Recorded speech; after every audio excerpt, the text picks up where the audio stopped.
Por que será que o zodíaco termina em peixes? Meu nome é Sérgio Seixas, do Grupo Terra de Rodar, e eu queria trazer esse tema, que é um tema extremamente importante. Por que será que o zodíaco termina em peixes, né?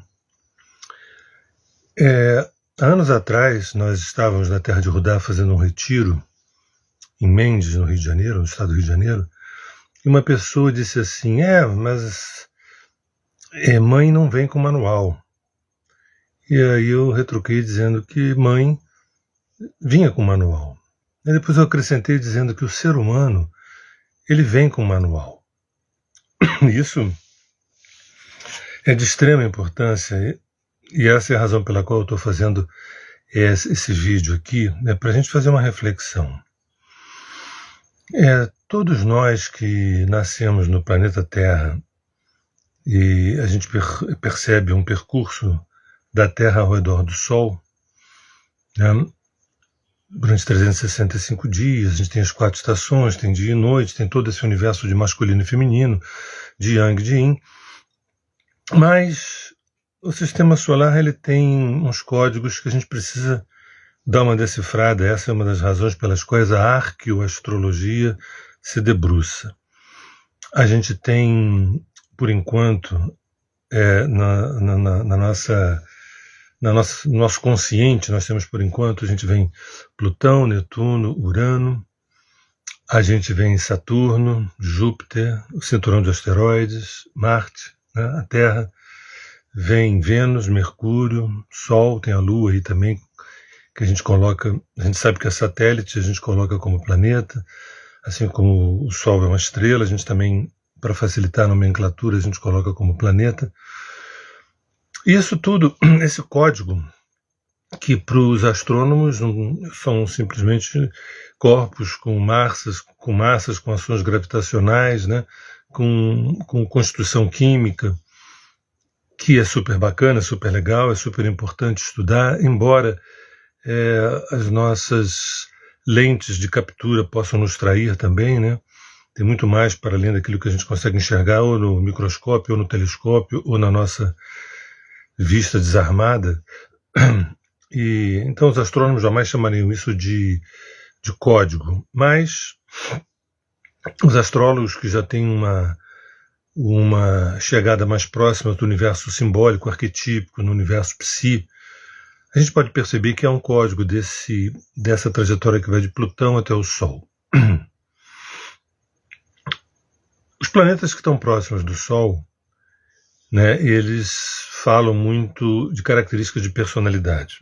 Assim como, esse que é o ponto central da minha conversa, numa visão antropocêntrica, ou seja, o ser humano parado, né, entre aspas, ou então geocêntrica, a Terra parada, e a gente vendo o Sol subindo a leste, a gente sabe que ao longo do ano o Sol vai passando por Áries, Touro, Gêmeos, Câncer, Leão, Virgem, Libra, Escorpião, Sagitário, Capricórnio, Aquário e Peixe, e aí completa um ano.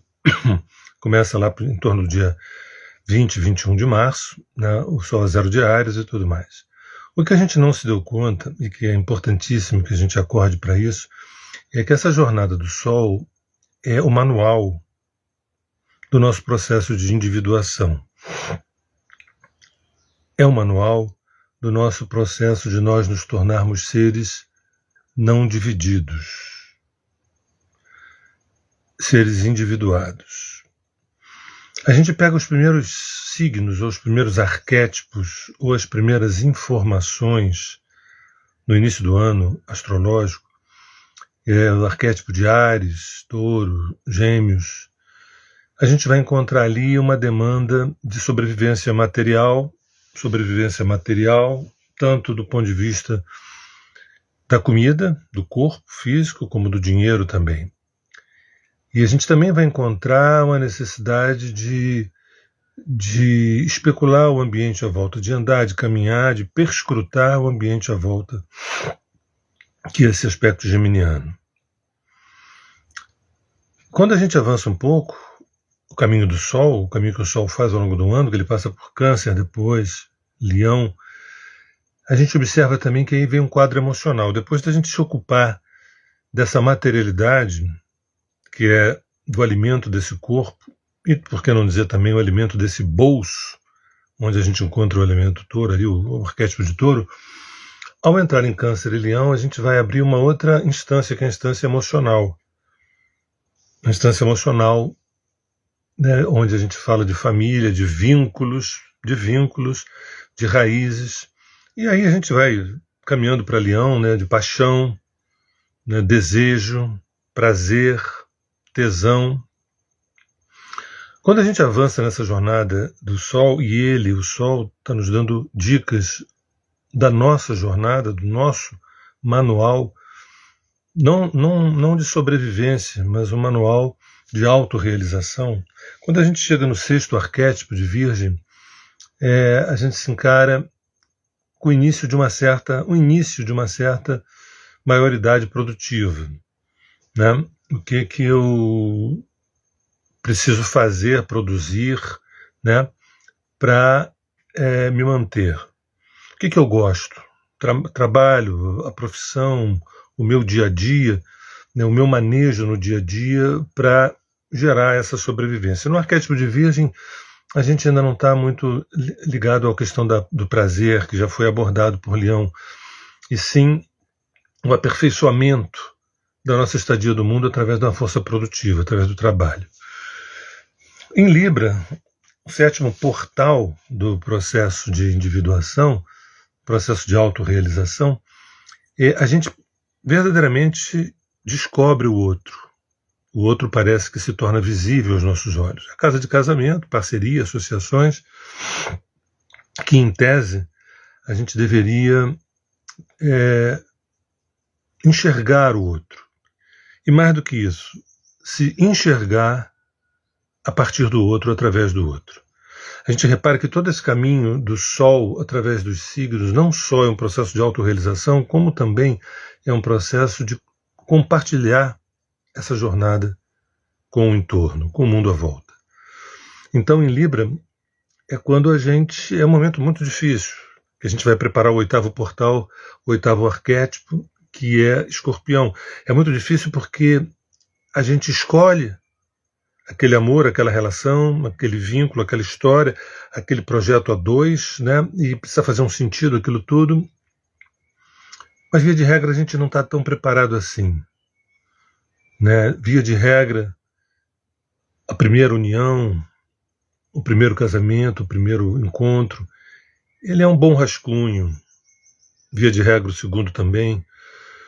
Quem sabe todos são rascunhos interessantes, porque, na verdade, para a gente o que importa é muito mais o processo, a iluminação do processo, do que o suposto resultado que o ego gostaria que fosse assim um assado. Então, em Libra, é um momento crucial, por isso é uma casa angular, né, a casa do outro, onde eu me deparo quem é esse outro e quem sou eu através desse outro, através dessa relação.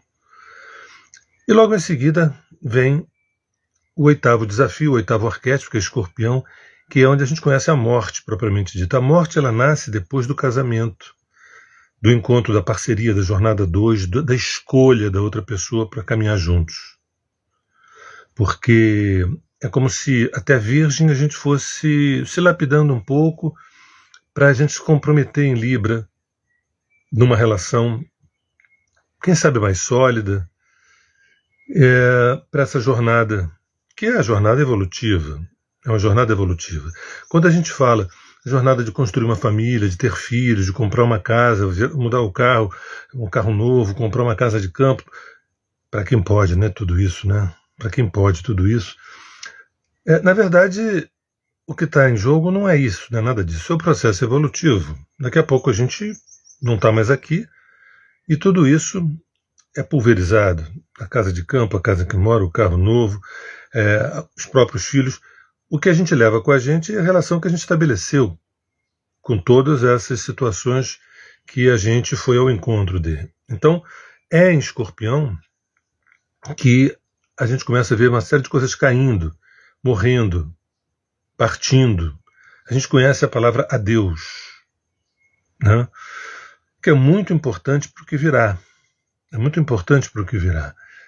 Porque Se eu tivesse que dar um signo para o Homo sapiens aqui, por toda a nossa história, quando a gente olha toda a nossa história evolutiva, a gente diz assim, dá um signo aí para o ser humano, eu daria o signo de Touro, apesar de nós vivemos num planeta água.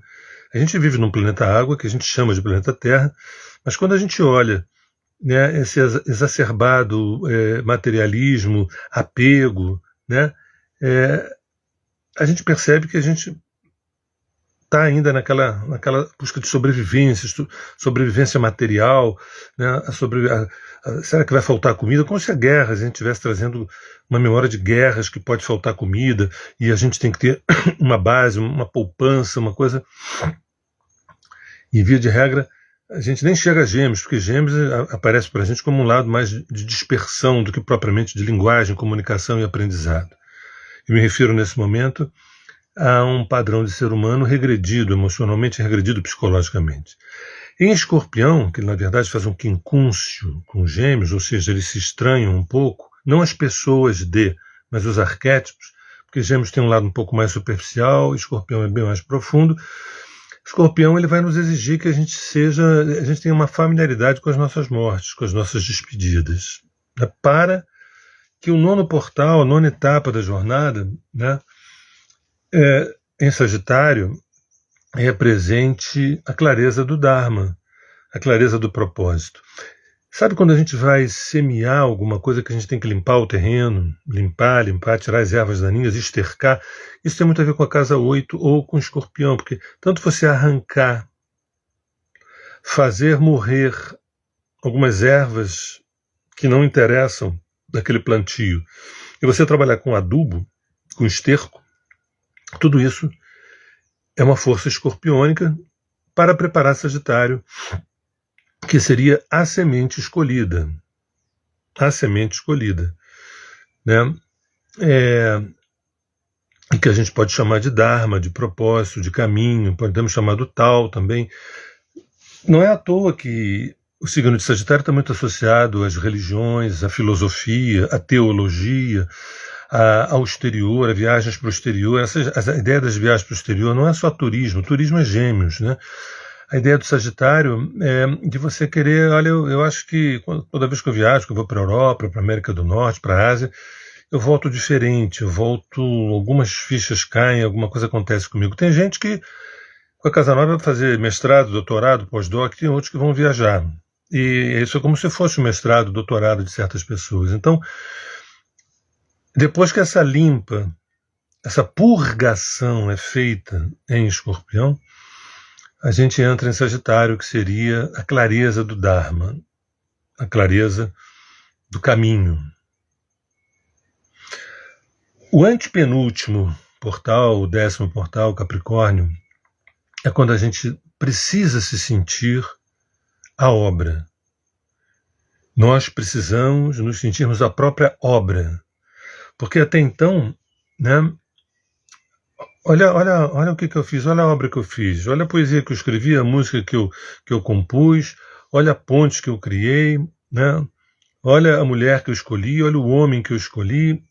Dá a impressão de que essa obra está lá fora. Né? E em Capricórnio, do ponto de vista desse processo alquímico, eu sou a obra, você é a obra. Muda tudo. Porque você percebe que todo o investimento que foi feito ao longo das encarnações era você como foco. Você casou, teve filhos, cresceu, viajou, aprendeu, estudou, ganhou dinheiro e você estava no ponto central de trabalho. Até porque, quando você partir, você não vai levar esse povo todo. Na psique, a gente leva. A gente traz nos nossos registros acásticos todas as relações, todos os acontecimentos, todos os eventos que a gente teve desde priscas eras até agora. Mas a gente evidentemente não lembra, a gente não daria conta de lembrar disso tudo, que a gente simplesmente surtaria. Né? E é mais fácil dizer que a gente esquece. Tá? Do ponto de vista mais profundo, a gente não esquece de nada, só que a gente não lembra. Parece um paradoxo, né? Por que eu digo não esquece de nada? Porque está tudo ali, só que eu não consigo ler. O código de barra não faz o registro, eu não consigo ler. Então a gente chama que eu esqueci. Mas o que a gente não esquece de fato é que a gente, quando nasce na próxima encarnação, a gente nasce ou melhor ou pior, dependendo do como a gente digeriu os eventos que a gente escolheu. Então, em Capricórnio, nós somos a própria obra. Já não tem o alquimista tentando transformar o chumbo em ouro. Você é o alquimista, você é o chumbo e você é o ouro. Você é o alquimista, você é o chumbo, você é o ouro. Né? E quando essa ficha cai, muda tudo agora. Muda tudo agora. Porque nós somos não só educados, nós somos aliciados. Bonito termo, né? Nós somos aliciados a crermos que a gente faz algo fora da gente para obter resultados fora da gente, e aí é a tragédia humana. Né? É evidente que a gente faz coisas fora da gente para obter resultados, mas isso não conta ponto nenhum no processo evolutivo, a não ser aquilo que você conseguiu metabolizar, digerir e te fez um ser humano melhor. É esta obra chamada eu que conta. E a gente vai, entre aspas, usar o mundo para poder ter essa experiência de evolução do eu. Então, no 10º portal em Capricórnio, eu não sinto que eu sou o médico, eu sou a medicina. Né? Eu não sinto que eu sou o artista, não. Eu sou a própria arte. Né? Essa projeção é recolhida. Para chegar em Aquário, aí a gente chega no penúltimo portal. Repara o que eu estou fazendo. Não pensem vocês que eu estou dando aula dos signos, não. Eu estou tentando mostrar que existe um manual para a gente não se perder de nós mesmos.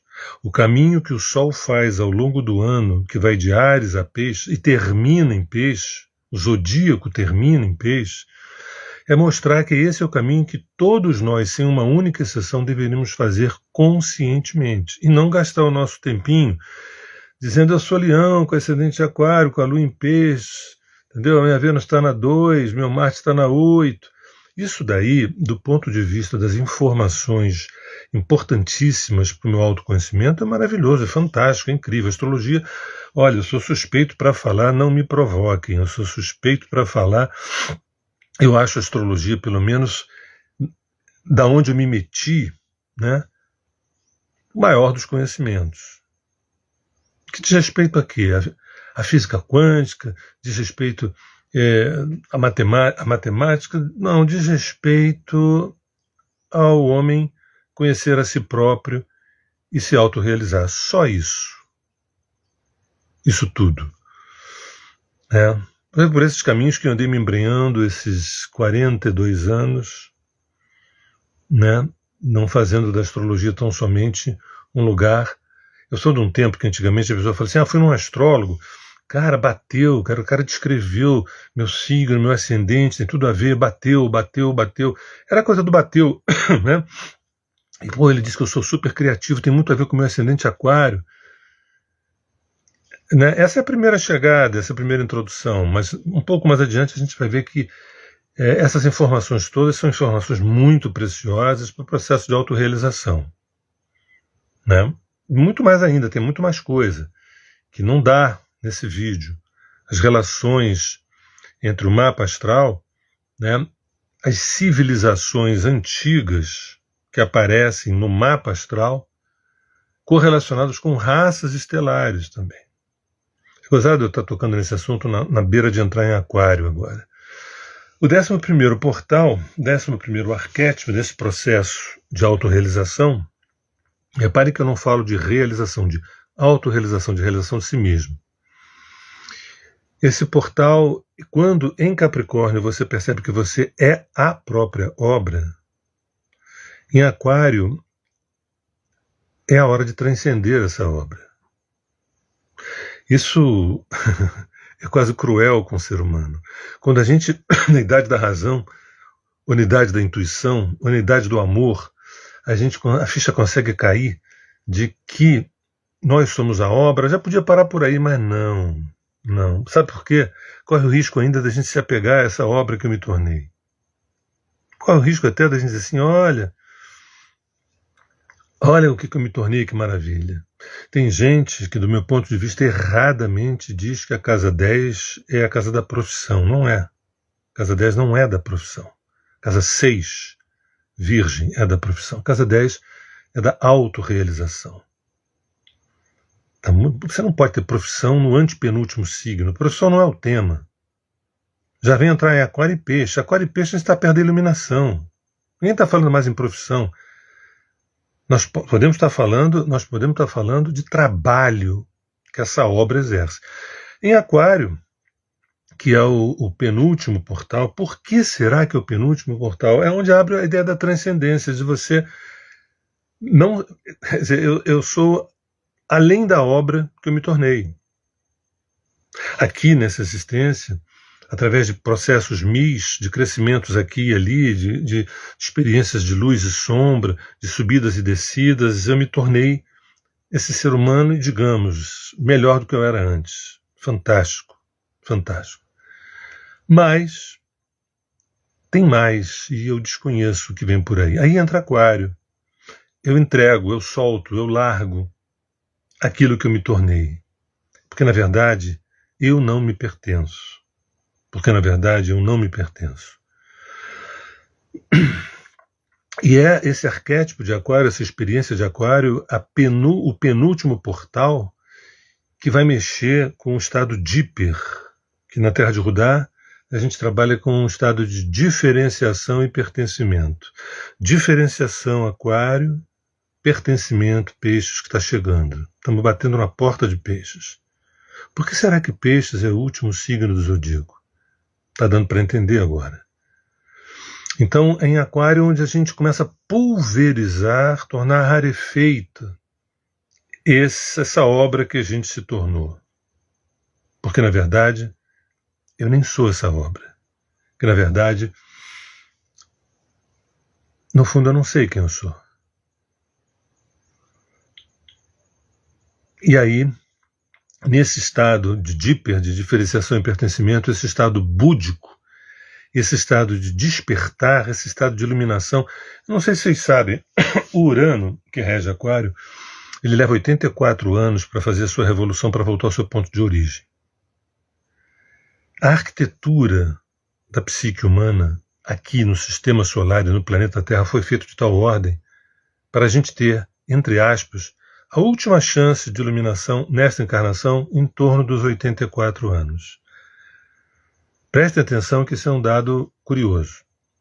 Essa arquitetura feita na psique humana, aqui na Terra, nesse sistema solar, é para que, entre aspas de novo, a última chance, entre aspas, tá? A última chance de iluminação, da gente viver o Buda que somos, é em torno dos 84 anos. Já vivemos mais do que o suficiente, já vivemos 7 vezes 12.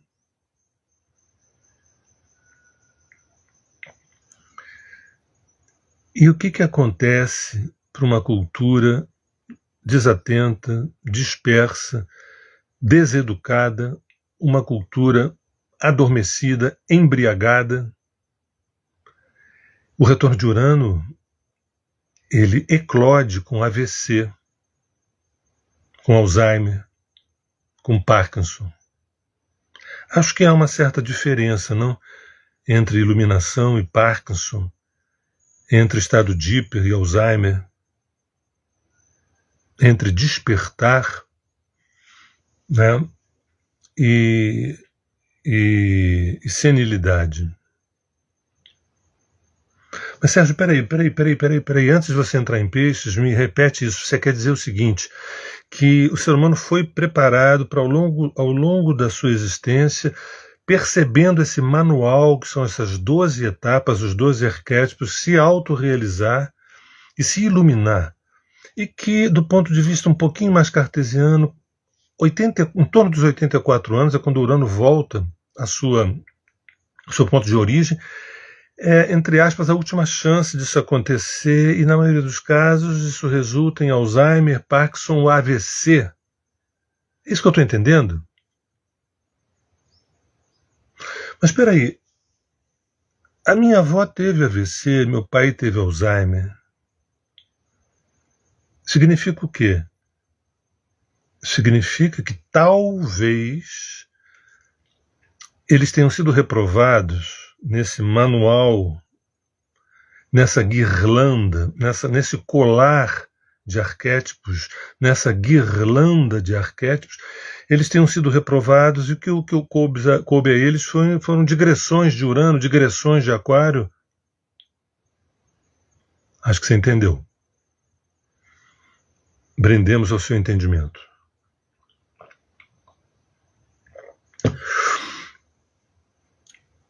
E aí, eu pergunto, por que será que Peixes é o último signo do zodíaco? Eu acho que nem precisaria falar mais nada, né? Vocês estão entendendo? Porque o meu objetivo é trazer à tona esse colar de arquétipos, essa guirlanda de arquétipos, porque a gente pensa, eu sou Virgem, eu sou Peixe, eu sou Leão, ascendente Aquário, Vênus, blá, blá, blá, blá, blá, blá, blá, blá. Muito boa introdução, muito boa introdução.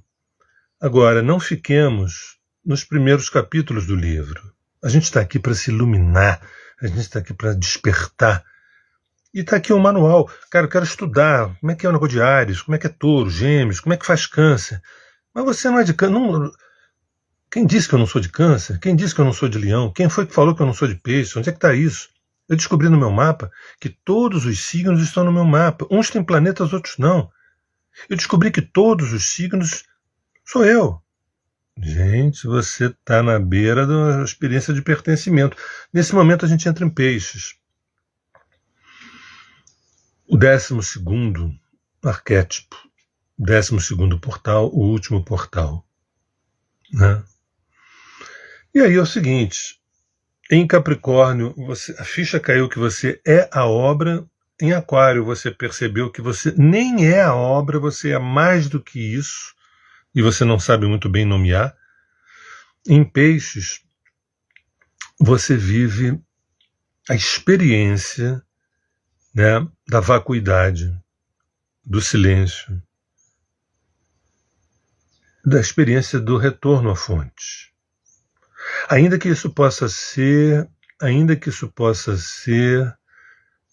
através das meditações, através de algum momento mais singular, porque é bom sempre lembrar que para os indianos há uma separação entre Samadhi e Satori. Satori são aqueles lampejos que você, de luz, de despertar, aqueles lampejos que, né, de iluminação, mas aquilo não se consolida. O Samadhi não. O Samadhi é quando você está perenemente no estado de despertar. Quando o Aquário não é apenas uma centelha efêmera, esporádica, nem tampouco um curto-circuito como o AVC, como o Alzheimer, por exemplo, quando o Aquário representa o despertar, o Peixes vai representar o gozo disso, o orgasmo disso, o usufruto disso, marcado pelo silêncio, pela desaparição na presença, pela desaparição na presença. Na presença de quem, Sérgio? De Deus? Você desaparece na presença do agora. Você desaparece no agora. E dentro dessa cosmogênese da Terra de Rudá, o agora é o corpo de Deus. A gente aprende que Deus é onipresente, que tem em todos os lugares, o agora tem em todos os lugares.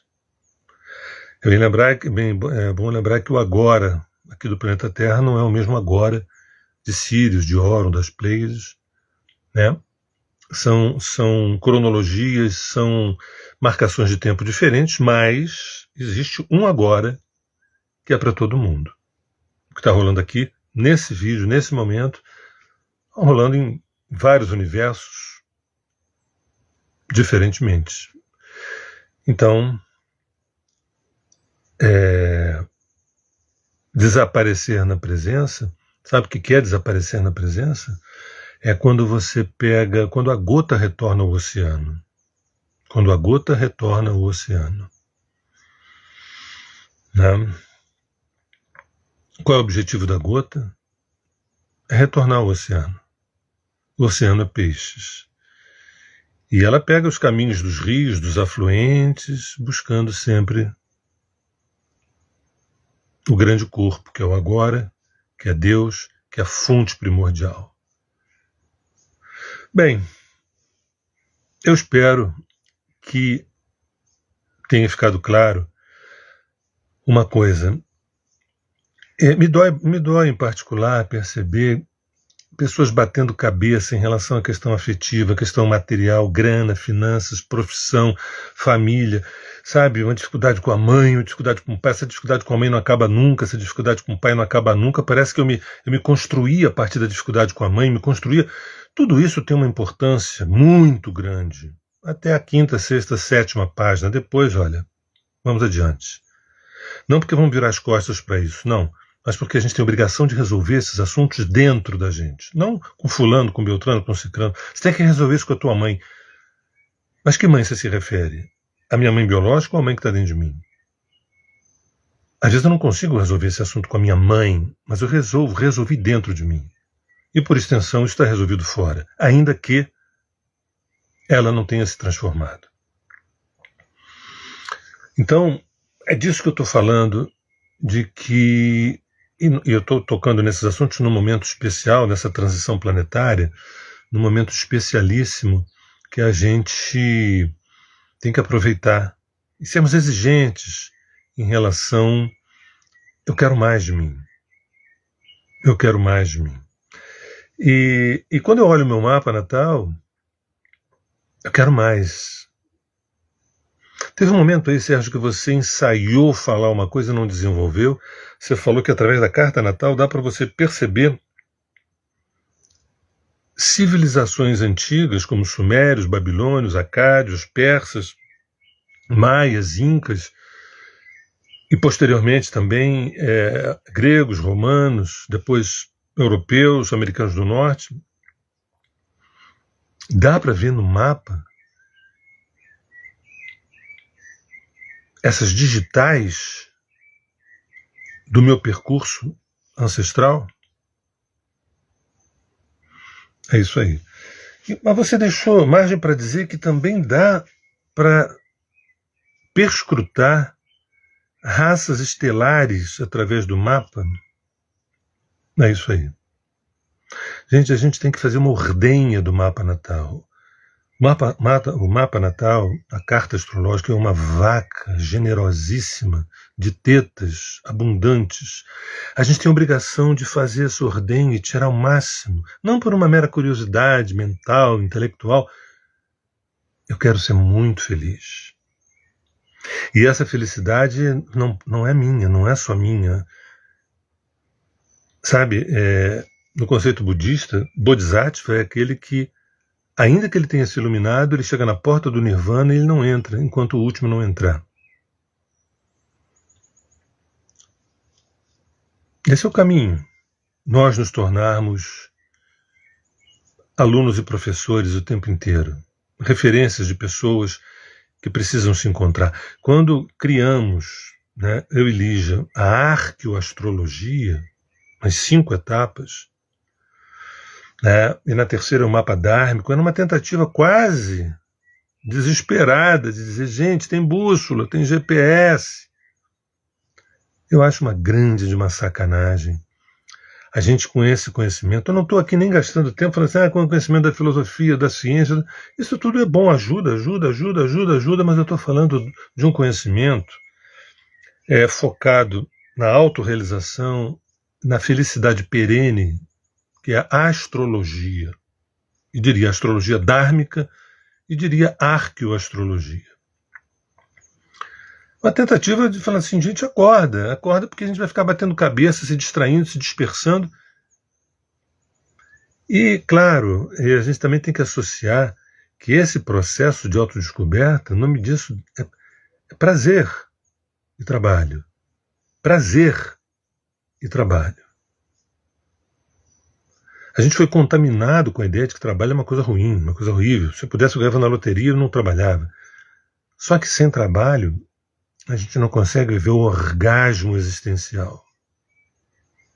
Esse orgasmo pélvico é modesto, é bacana, é bom. Mas a iluminação, o despertar, o orgasmo no dia a dia, a desaparição na presença, o estado de atenção plena porque você está sendo respirado pelo pleroma,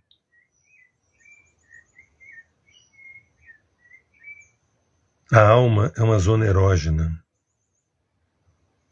Maravilhosa. Gente, meu nome é Sérgio Seixas e hoje eu procurei responder a pergunta, mas vem cá, por que será que o zodíaco termina em peixes? Então, se isso cair na prova, né, por que será que o zodíaco termina em peixes? Porque peixes é a última etapa da jornada, da tua jornada, da minha jornada, e nos tornarmos quem somos. Quando a gente chega em peixes, é o amor incondicional. É ágape.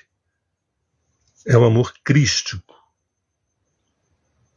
Que todos nós somos piscianos, aquarianos, capricornianos, sagitarianos, escorpiônicos, librianos, virginianos, leoninos, cancerianos, geminianos, taurinos e arianos. Um beijo, gente, e reflitam sobre isso e não percam tempo, porque a vida também está escoando, ela está escoando e a gente pode estar meio desatento desse grande gozo, que é o gozo do encontro, de você com você, e de você com o outro, e de você com o todo. Tá bom? Agradeço aí, estou vendo aqui as palavras de algumas pessoas, agradeço a presença de vocês e sejamos exigentes com a nossa performance anímica no planeta Terra, nessa encarnação. Beijo.